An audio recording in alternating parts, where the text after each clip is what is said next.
Hello,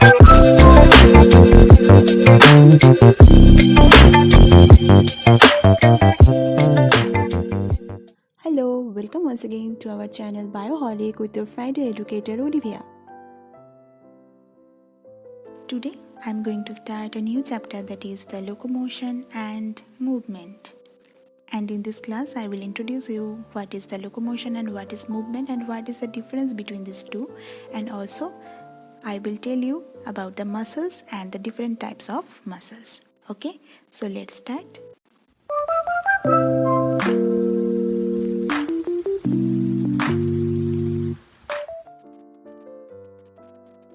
So first of all, let's learn about the movements. Movement is one of the things that differentiates a living thing from a non-living thing. And movement is when the living organism moves a body part or parts to bring without a change in the position of the organisms. And from the protoplasmic movement in a cell and unicellular organisms to the movement of organs in multicellular organisms, movement executes various important functions in the living organisms. Now, what is locomotion? Locomotion means some of the movements that result in a change of place or location. It is the ability of an organism to move from one place to another, and it is a voluntary movement. For example, the walking, running, climbing, flying, swimming, etc. So, what is the difference between locomotion and movement? Movement can be of organism level, tissue level, or cellular level, whereas locomotion is the movement of the whole body from one place to another, and movement can be of both voluntary and involuntary, but locomotion is always voluntary. This is an example of movement, while this is an example of locomotion, as here the body is moving from one place to another. Clear? Now, types of movements. Typically, cells of human body have three types of movements. First of all is the amoeboid movement, which is effected by pseudopodia formed by the streaming of protoplasm as seen in amoeba. For example, macrophages and leukocytes in blood exhibit amoeboid movement. Second is the ciliary movement that occurs in internal tubular organs lined with ciliated epithelium. For example, removal of dust particles from inhaled air, and also the passage of ova through female reproductive system. And last one is the muscular movement that occurs by the contractile property of muscles and are effectively used for locomotion and other movements by human beings.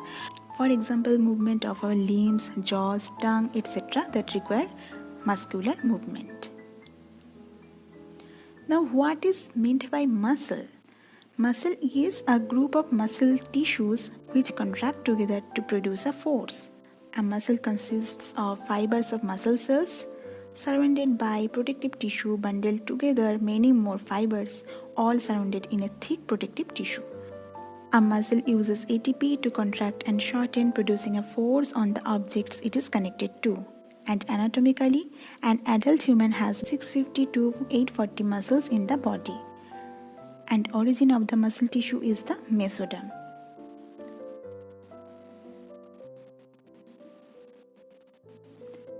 Next is the typical properties of muscles. Muscles has the ability to contract. It also shows excitability and contractibility, and also the extensibility and elasticity. Okay. Now the types of muscles. These muscles are categorized into three types, namely the skeletal muscle, the visceral muscle, and the cardiac muscle. The skeletal muscles are closely associated with the skeletal components of the body. Primarily, these muscles are involved in the locomotory action and the changes of the body posture. So, in this chapter, Locomotion and Movement, we will be discussing the skeletal muscles and its structure and functions mainly. Second is the visceral muscles that are situated in the inner walls of the hollow visceral structures of the body, such as the reproductive tract, alimentary canal, etc. As they have no striations, that's why they are also called as smooth muscles, and they help in transportation of food through the digestive tract and the movement of gametes through the genital tract. And lastly, the cardiac muscles. As its name, it can be understood clearly that these muscles are present in the heart and they are involuntary and helps in pumping of the blood. Here you can see the three types of the muscles. First one is the visceral muscles, second one is the cardiac muscles, and last one is the skeletal muscles that helps in the locomotion and movement. So that's all for today. Next Friday I will discuss about the skeletal muscles. If you have any queries, you can ask me through the comment section, or you can also mail us directly. And if you are new here, don't forget to subscribe our channel Bioholic. And also there is a self-assessment test regarding today's class, so don't miss that. You will find the link in the description box. So thanks for watching. See you in the next Friday. Stay tuned with Bioholic.